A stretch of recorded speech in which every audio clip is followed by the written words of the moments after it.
If I were reading that, we'd still be reading. Failed to mention that I did mention this morning that Brother Jared will be leaving tomorrow to return to Florida, to Florida College, and so we certainly want to keep him in our prayers and bid him Godspeed. We just appreciate Jared and all that he does for the Lord so very, very much, and we miss him and Landon a great deal, and I miss them a great deal for the good work that they do, and appreciate them so much in that good work. The most oft repeated command in all the Bible is do not fear. It appears in the scriptures 365 times. I find that interesting. It's one time for each day of the year, if you want to look at it that way. You know, our God has promised us as his children all kinds of wondrous blessings, all kinds of things for which we give him thanks, all kinds of things that sometimes we just take for granted and even forget to thank him for. Wonderful, wonderful blessings that are beyond the scope of the ability of anyone else. Blessings for them to be able to give to us. And yet, it's interesting to me that nowhere in the scriptures is there any indication whatsoever that God is obligated to do that. There is nowhere in the scriptures that I'm aware of other than God's promises to bless us. But certainly God is not obligated in any way whatsoever to make our lives turn out like we have dreamed about, or make our lives turn out like we would want them to be or desire them to be. All of us, I think, as we are growing up in life, have some sort of an idea of what we would like for our lives to be like and how we would like for our lives to turn out. And a lot of times it just doesn't work out that way. And the fact of the matter is that God is under no obligation to make our dreams come true in that sort of fashion. The fact is that God has actually warned us and told us that the life of a Christian is going to be a life wherein we must demonstrate great courage and great faith and great trust in God. There are all kinds of, and I hesitate to call them stories, because when you say to somebody, I'm going to tell you a story, they kind of automatically just kind of think, oh, well, this is just something made up and whatever. But these are not myths. These are not stories that God just made up to teach us moral lessons. These are true accounts, genuine history of mankind, the very best kind of history, because this is divine history. There are no errors in the recording of these events. Things took place exactly as we find them recorded in the Bible, because this book is inspired by God. And so there are no erroneous information. There is no erroneous information given to us. What details that God does share with us, we can have a surety that that's exactly the way things went. And one of the most swashbuckling, if you will, to me, of the accounts that we have in the Bible is this one, this account of Shadrach, Meshach, and Abednego. I think that maybe among young children, one of the favorite things that they like to read about is David and Goliath. That's just one of those wonderful stories that is filled with all kinds of things that youngsters especially, but I think us older folks really enjoy that account of David and his bout with Goliath, and David's confidence in God to deliver Goliath in his hands. I believe that this account of Shadrach, Meshach, and Abednego is right up there with David and Goliath as far as, first of all, being entertaining, being very interesting, and also awe-inspiring. It's just one of those things that as we read about the account and we see what took place, we just kind of shake our heads in almost disbelief because of the degree of faith that these three young men demonstrated as they had to deal with King Nebuchadnezzar. I want us this evening to just talk about being of good courage, and what a wonderful example that the story of Shadrach, Meshach, and Abednego provides for us to tell us how come we can be of good courage, not just can be, but should be of good courage, and how that they give us such an example of some wonderful ways in which we are to demonstrate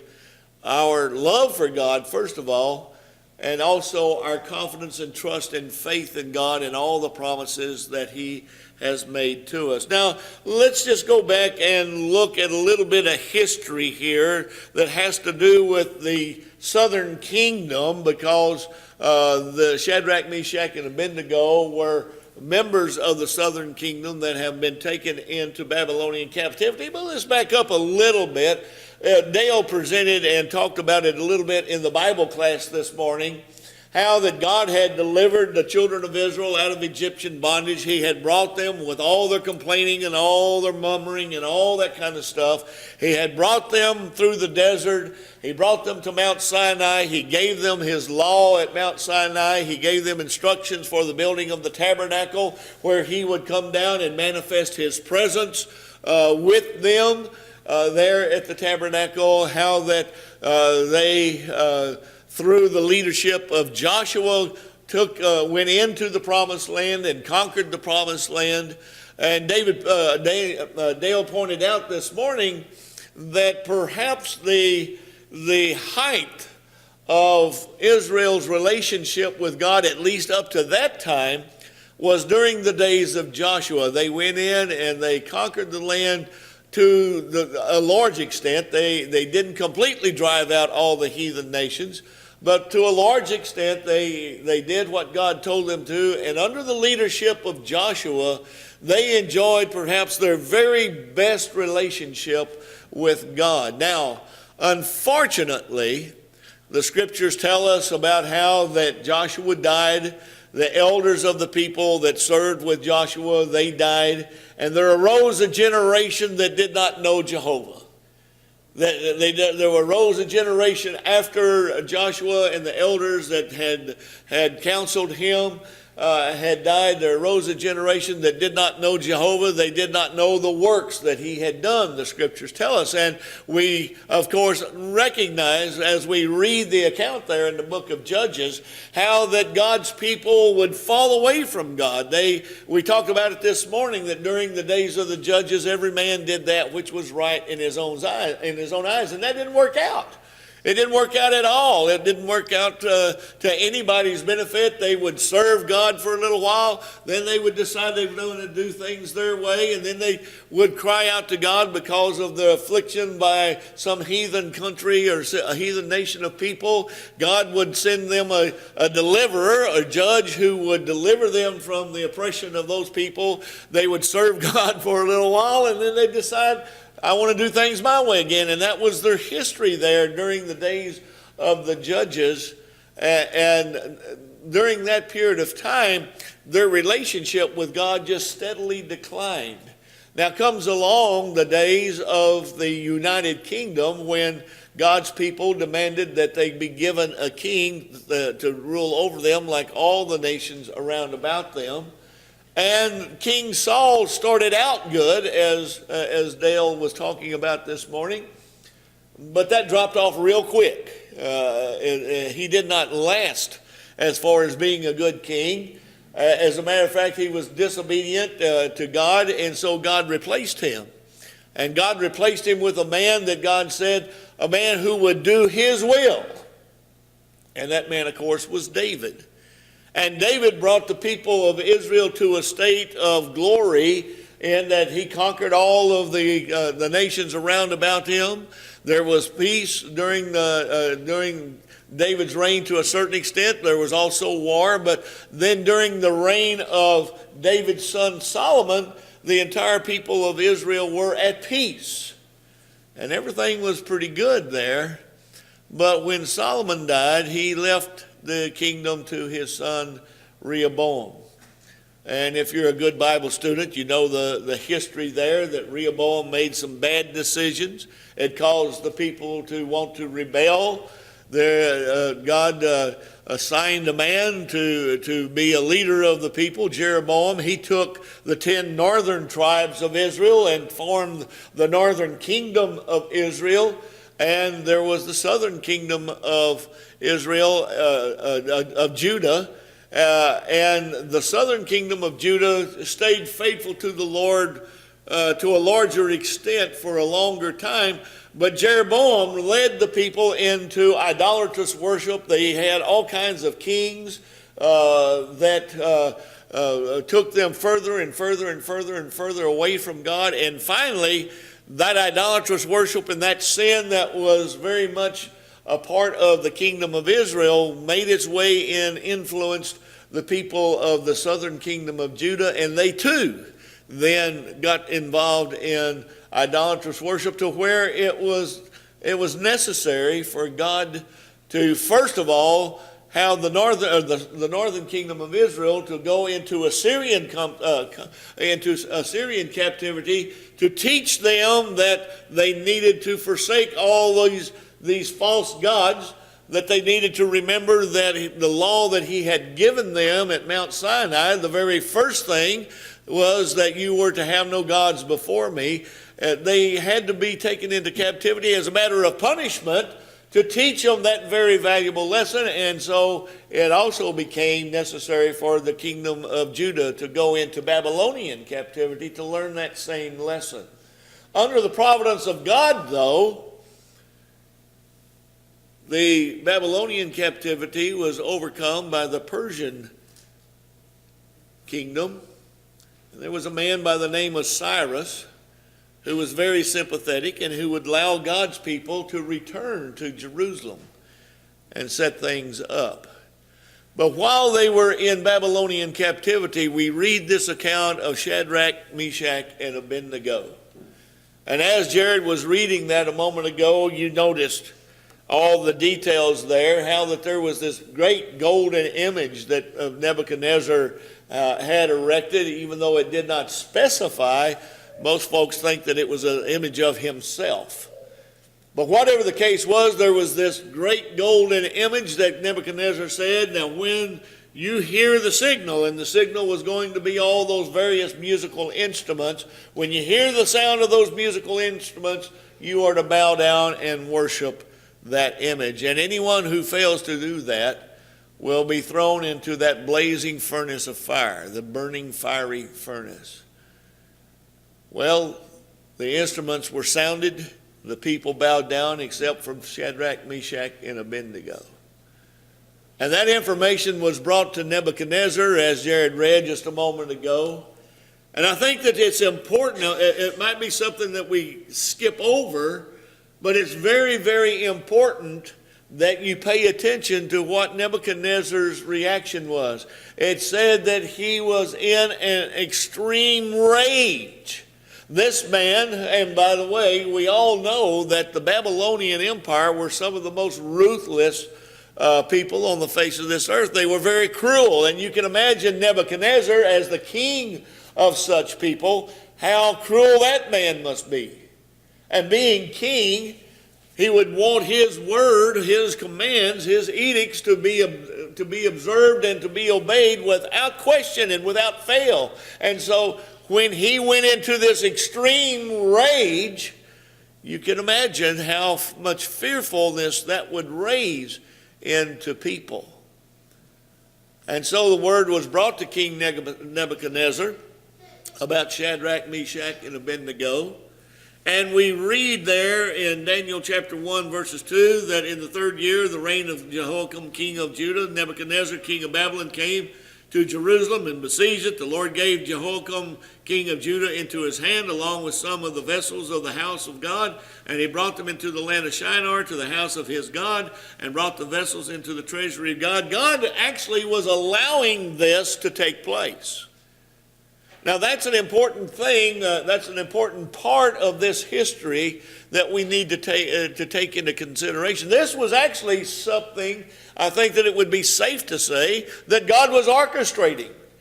that God was actually bringing about. And he was bringing it about for a specific purpose, and that was to punish his people and also to teach them that you are to obey my commands. And first and foremost of all, you're to have no other God before me. And so when Nebuchadnezzar gave this decree, the first lesson that we need to get from this is, can you imagine what kind of courage it would be necessary for one to have to not give in, but to remain faithful to God?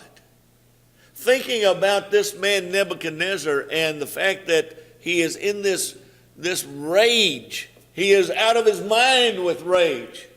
I think the scriptures make it clear that it wasn't that he was, I'm really put out by those guys. He was genuinely out of his mind with rage. They, of all the things, had the audacity to stand in open disobedience and rebellion against his command and his authority. Can you imagine what kind of courage it would take for these three? And these guys are young. They're very young. And what kind of faith it took and what kind of courage it would take for them to stand against this man. And he comes to Shadrach, Meshach, and Abednego, and he says, now, if you are ready, at the moment you hear the sound of the horn, flute, lyre, trigon, psaltery, and bagpipe, and all kinds of music, to fall down and worship the image that I have made, very well. But if you do not worship, you will immediately be cast into the midst of a furnace of blazing fire. And this is where Nebuchadnezzar really, really tests them. Remember, here's a man that's in a rage. So you can imagine how that he would say this. And what God is there who can deliver you out of my hands? Now think about that for just a moment. Put yourself in those three young men's place. You've got this guy that's an egomaniac for one thing. He's king over a ruthless nation of people, kingdom of people. And he's completely out of his mind in rage. And he is challenging these three young men, really saying, your God has no power in this situation here. What God is there that can deliver you out of my hands? Now that perhaps would cause all of us to, in our minds at least, wonder, can God do that? Will God do that? It's not only just a matter of can he, but will he? And look at the circumstances, look at the consequences. If they stand firm, they're to be thrown in a furnace of fire. Now, there's a lot of ways that I would choose to die besides being burned up. But that was what the threat was to these young men. And a moment ago, I talked about how that I think that this is just a swashbuckling and one of those kinds of stories that just, you want to say, yeah, that's right. And that's exactly my reaction when I read Shadrach, Meshach, and Abednego's answer to him. They said, O Nebuchadnezzar, we do not need to give you an answer concerning this matter. You know, how much good we get out of our Bible reading has to do with how we read it. And I think that you need to read this next sentence, keeping in mind the challenge of Nebuchadnezzar. What God is there that can deliver you out of my hands? Because Shadrach, Meshach, and Abednego said, if it be so, our God can do it. Our God, whom we serve, is able to deliver us from the furnace of blazing fire. And he will deliver us out of your hand, O king. But if not, let it be known to you, O king, that we are not going to serve your gods or worship the golden image that you have set up. Our God. Doesn't that just thrill you? I mean, it should. That should just be one of those things that raises goosebumps on your arms and on the back of your neck. Because here are three young men that are being challenged by a man that has absolute control over their lives. He could snuff them out just like that. And nobody'd say a word. Not a word. He's king. And not only that, he's a crazy king. He's a crazy king that's out of his mind with rage. And here are these three youngsters standing toe-to-toe with him and answering that challenge, what God is there? And they say, ours. By the way, our God can do that. I just love that. I love that story, and I love that part of the story because it tells us exactly what kind of courage we have to have, what kind of faith we have to have. Because we have our Nebuchadnezzars in our own lives, don't we? We have our own distractions. We have our own challenges. And not only that, but Mark has mentioned it many times in his Bible classes and also in sermons that he has. Brethren, the future of our nation is very uncertain. And the fact of the matter is that it is extremely possible, I say that again, it is extremely possible that God might be just put up with the United States enough to where he would allow a foreign nation to come and take over this nation, and we just might be subjected to something like this. We might just be subjected to that question, I'm going to lop your head off. What God is there that can save you from me? Do we have that kind of strength of faith to where we, like Shadrach, Meshach, and Abednego, says, mine does. But the real key here, ladies and gentlemen, is not just that they said our God, but the real key here is, but if not. That's the key to the story of Shadrach, Meshach, and Abednego. If you get nothing else, get that. But if not. Because you and I as Christians have to live our lives with that attitude right there. That we have great and precious promises made to us by God the Father. Many, many wonderful promises. That at some time might be challenged with the greatest of all consequences. Challenged that we might have to lose our lives. And what we have to do is have the courage and the faith to stand toe-to-toe to that courage, to that challenge, and say, my God can and will deliver me, but you know what? Even if he decides not to, I'm still going to be faithful to him. The second thing that we need to remember here is that we must trust God and be faithful to him even if it makes us a target. Even if God does allow some other foreign nation to come and take over the United States, and we're subjected to great persecution, and that we have to perhaps hide in places just so that we can meet together, maybe in very small groups to worship God. It might come, ladies and gentlemen, yes, it is indeed possible that we might be persecuted just for owning this book right here. It might be possible that our lives will be at stake just because we want to read this book. And our lives are certainly going to be at stake just because we are following this book. It can happen. It very possibly can happen.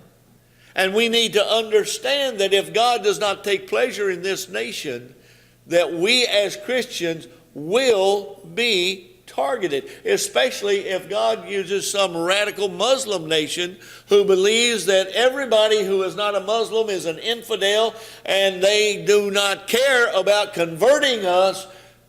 They are taught the infidel is to be destroyed. And so it is true that we might stand before someone who will challenge our faith and say, you either deny Jesus Christ as the Son of God, or I will kill you right now where you stand. What kind of courage, what kind of determination, what kind of faith does it take for us to stand like Shadrach, Meshach, and Abednego? We're told, do not fear what you are about to suffer. This is the Lord's instruction to the church at Smyrna that had already undergone great persecution. And he says, do not fear what you are about to suffer. You've already suffered persecution. There's more coming. And he says, behold, the devil is about to cast some of you into prison so that you will be tested and you will have tribulation for 10 days. Be faithful unto death, and I will give you the crown of life. And we quote that passage of Scripture often, and I think that sometimes we assign to that particular statement there the idea that God says, be faithful until you die, and I'll give you the crown of life. Or be faithful until the Lord returns, and I'll give you the crown of life. Look at the context. Tom has taught us how important it is to look at the context. The context is persecution. The context is consequences of your faith. And so I believe that what John is instructing the people at the church at Smyrna is, be prepared to die. Be prepared to have somebody put you to death because of your faith. And we have to be ready to do that, even today. It's just as applicable today as it was then. And then thirdly, before we get there, we know how that Christ was willing to die for us. And I'm not going to read that for time's sake. We're all familiar with that passage of Scripture. But if Jesus Christ was willing to die for us when we were in sin, cannot we be willing to die for Him, to remain faithful to Him, our Savior, who took our sins upon the cross? The third lesson this evening, and the last one, is we must trust God even if our future is unnecessary. Now, here's something I'm wondering if we have all thought about. Shadrach, Meshach, and Abednego said, our God can deliver us. But you know what? Even if He decides not to, we're not going to bow down and worship your image. If you want to throw us into the furnace of fire, that's okay with us. But we're not going to give in, and we're not going to deny our God. Now, here's the thing. They were thrown into that burning fiery furnace, and God was with them. And the Scriptures say that not a hair of their head was singed, and not even the smell of the fire was on their clothing. And they just walked right out of that burning fiery furnace. But have you ever thought about this?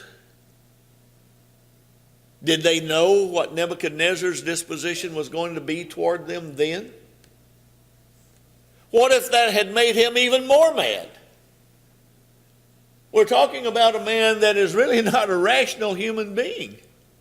What if that made him say, you know what, that just, no pun intended, but that just burns me up, you know? And you know what? Never mind this furnace. I'm just going to have my people just slice you to pieces. I'm going to chop you up into little pieces with swords. That would be a possibility. They did not know that when God delivered them from the burning fiery furnace, that they were going to come out, and it was going to impress Nebuchadnezzar so much that he would issue a decree that all people were to recognize the God of these three young men. They had no idea that would be the result of what they were about to do. And you and I absolutely do not have one iota of an idea necessarily of what tomorrow will bring. We don't. There is no certainty in this life. Tomorrow could bring just about anything. Just because God blesses us with a good day today doesn't mean tomorrow's going to be a good day. Just because God blesses me with the strength to stand firm and to be set in my faith and my confidence and my trust in God today doesn't mean that I'm going to have that same disposition and that same strength of faith tomorrow. It might be that Satan will throw something at me that I have never had to face before. And all of a sudden that confidence that I had in God yesterday is nowhere to be found. We don't know about the uncertainty of this life. What we do know is, though, we have to have this kind of faith to face it. This is the kind of faith that will see us through whatever happens today and whatever tomorrow might bring. It's the reason why I think that it's one of the most important accounts that we have in the Scriptures, because it just teaches us these wonderful lessons. The life of a Christian is very difficult. It's full of challenges. There are many unknowns, and there's many uncertainties and obstacles in our daily lives that we have to face, and we have to have this kind of courage, this kind of faith, and we have to be willing to face those uncertainties with confidence that God will be with us. Is your life and your relationship with God such that He will be with you, and no matter what today brings, no matter what tomorrow brings? Is your relationship with God sure, firm, and on good ground, good foundation? Or have you allowed the world and Satan to deceive you and to get you to compromise your relationship with God and to bring fear and uncertainty there? Can we encourage you? Can we help you in your relationship with God? And if so, would you not let us know while together we stand and sing this song? Oh.